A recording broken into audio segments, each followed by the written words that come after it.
Assalamualaikum warahmatullahi wabarakatuh. Salam Om Swastiastu, Namo Buddhaya, salam kebajikan. Yang terhormat Ibu Ade Siti Haryanti selaku dosen pengampu mata kuliah Literasi ICT dan Media dan teman-teman mahasiswa yang saya banggakan. Pada kesempatan kali ini, kami kelompok 6 akan mempresentasikan hasil diskusi kami dengan judul pengantar pembuatan dan menentukan topik perencanaan proyek based learning ICT dan media pembelajaran bahasa dan sastra Indonesia. Adapun anggota kelompok kami yang terdiri dari Rival Aditya, Latifah Rahman, Muhammad Khalid Saripudin, Sauki Alaida Yahya, dan Judia Avanin Sabiah. Oke, kita lanjut ke sesi penyampaian materi. Di poin A ada pengertian Project Based Learning atau PBL adalah model pembelajaran yang inovatif dan berpusat pada siswa sebagai pusat pembelajaran dan melibatkan mereka dalam proyek dunia nyata yang memerlukan pemecahan masalah, kolaborasi, dan penerapan pengetahuan yang dipelajari sehingga dapat meningkatkan prestasi dan keterlibatan aktif siswa dalam proses pembelajaran sekaligus mengoptimalkan peningkatan kognitif. Masih tentang pengertian Project Based Learning, model pembelajaran Project Based Learning atau PBL adalah pendekatan pembelajaran yang inovatif dengan menggunakan proyek atau kegiatan sebagai metode utama. Pendekatan ini dirancang untuk memotivasi peserta didik agar lebih aktif dalam proses belajar, serta melibatkan mereka dalam kegiatan pemecahan masalah. Dapat disimpulkan bahwa metode pembelajaran Project Based Learning ini dapat digunakan untuk melatih peserta didik belajar menggunakan tugas proyek, sehingga peserta didik dapat merancang proyek dengan baik sebagai solusi terhadap permasalahan yang akan diselesaikan. B. Manfaat ICT dalam pembelajaran. Teknologi informasi dan komunikasi ICT sangat penting untuk pendidikan sebagai alat pendukung pembelajaran dan memiliki banyak manfaat, seperti meningkatkan kualitas pembelajaran, membuat pembelajaran lebih mudah bagi siswa, dan membuat guru lebih mudah untuk menyampaikan pelajaran.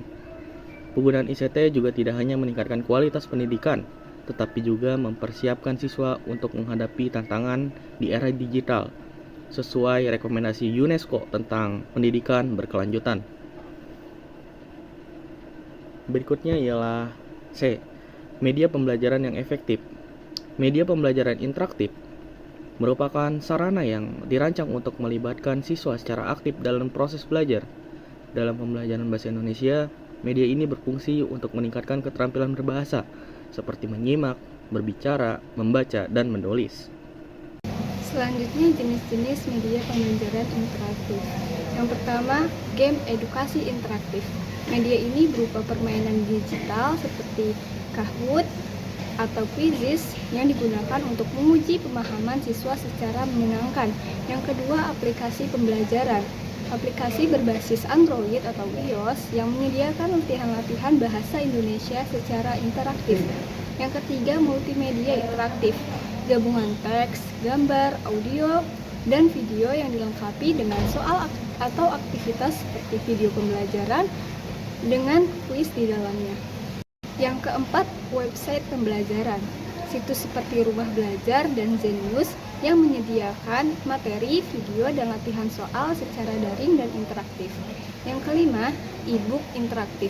Buku digital yang dilengkapi dengan animasi, audio, dan kuis sehingga siswa dapat belajar secara mandiri dengan lebih menarik. Yang keenam, podcast dan audio interaktif. Media berbasis suara yang dapat digunakan untuk meningkatkan kemampuan menyimak siswa, sering disertai tugas atau pertanyaan. Dan yang ketujuh, video dan vlog pembelajaran. Media visual yang dapat digunakan sebagai bahan ajaran atau sebagai proyek siswa untuk melatih keterampilan berbicara. Yang kedelapan, forum diskusi daring. Media yang memungkinkan siswa berdiskusi secara tertulis sehingga melatih kemampuan menulis dan berpikir kritis. Yang kesembilan, yang terakhir, infografis dan komik digital. Media visual untuk menjelaskan materi secara ringkas dan menarik seperti struktur teks atau unsur kebahasaan. Selanjutnya, langkah-langkah pengembangan perencanaan pembelajaran. Terdapat 5 tahap utama dalam penerapan model pembelajaran PBL. Yang pertama, orientasi siswa terhadap masalah. Tahap awal dari PBL adalah mengorientasikan peserta didik pada suatu permasalahan yang autentik dan relevan dengan kehidupan nyata. Pada tahap ini, guru menjelaskan secara rinci tujuan dari pembelajaran, konteks masalah yang dihadapi, serta peralatan atau sumber belajar yang diperlukan. Yang kedua, mengorganisasi siswa dalam belajar. Setelah memahami masalah, guru kemudian mengorganisasikan siswa ke dalam kelompok-kelompok kerja. Dalam kelompok tersebut, siswa mendiskusikan dan merumuskan masalah secara lebih rinci, kemudian merancang strategi atau langkah-langkah yang akan dilakukan untuk menyelesaikan masalah tersebut. Selanjutnya, yang ketiga, membimbing observasi individu atau kelompok. Nah, pada tahap ini, siswa mulai melakukan eksplorasi dan pengumpulan informasi secara mandiri atau kelompok untuk mendapatkan pemahaman yang lebih mendalam mengenai permasalahan. Yang keempat, mengembangkan dan menyajikan hasil karya. Setelah memperoleh data dan informasi yang diperlukan, siswa kemudian mengembangkan solusi atau produk berdasarkan hasil penyelidikan mereka.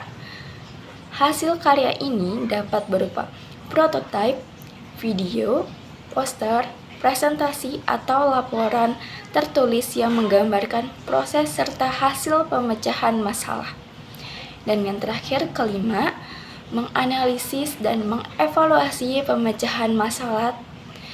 Tahap terakhir dalam model PBL ini adalah refleksi. Guru bersama siswa melakukan evaluasi terhadap seluruh proses pembelajaran yang telah berlangsung. Mereka meninjau kembali strategi yang digunakan, efektivitas solusi yang dihasilkan, serta sejauh mana tujuan pembelajaran telah tercapai. Selanjutnya itu ada contoh kasus yang memiliki judul proyek membuat video cerita rakyat dari daerah asal siswa yang dilakukan oleh kelas 10 dengan kompetensi dasar menceritakan kembali isi cerita rakyat atau hikayat yang didengar atau dibaca sendiri. Deskripsi proyeknya adalah siswa diminta untuk membuat video sederhana yang menceritakan ulang salah satu cerita rakyat dari daerah mereka. Proyek ini dilakukan secara berkelompok atau individu dan hasil akhirnya akan diputar di kelas serta diunggah ke platform seperti Google Classroom atau YouTube sekolah. Selanjutnya, langkah-langkah kegiatan PJBL sederhana. Yang pertama, orientasi pada masalah. Guru membuka pelajaran dengan pertanyaan. Tugas yang ibu suruh membaca cerita rakyat sudah dilaksanakan? Jika sudah, bagaimana kalau kalian buat ulang cerita itu dalam bentuk video? Guru menjelaskan bahwa mereka akan belajar tentang cerita hikayat, menulis naskah menggunakan bahasa sendiri, lalu membuat versi videonya sendiri. Nah, yang kedua, mengorganisasi siswa untuk belajar. Siswa dibagi menjadi kelompok kecil 2-4 orang atau boleh individu. Mereka memilih satu cerita rakyat dari daerah mereka masing-masing, seperti Malin Kundang, Timun Mas, atau Legenda Danau Toba. Nah, selanjutnya yang ketiga, membimbing penyelidikan. Guru membimbing siswa dalam menemukan versi cerita yang akan diceritakan ulang, menulis ulang cerita dalam gaya bahasa sendiri, menyiapkan skenario atau naskah video. Kemudian media yang digunakan yaitu mengetik naskah di Google Doc atau Word, merekam video menggunakan kamera HP, mengedit sederhana di aplikasi seperti CapCut, KineMaster, atau InShot. Yang keempat yaitu menyajikan hasil karya. Setelah video selesai, siswa menayangkan video di depan kelas, mengirimkan ke guru melalui Google Drive atau WhatsApp ataupun Google Classroom. Yang kelima, evaluasi dan refleksi. Guru memberikan apresiasi dan masukan. Siswa juga diminta saling memberi komentar positif untuk teman-temannya.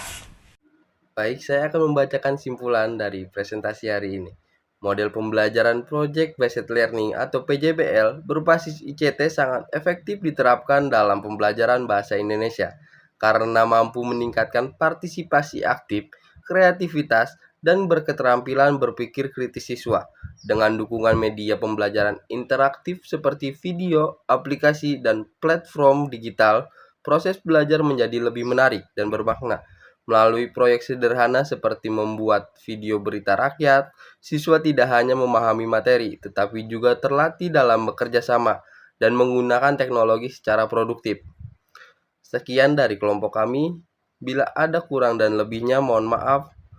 Saya tutup dan saya akhiri. Wassalamualaikum warahmatullahi wabarakatuh. Terima kasih.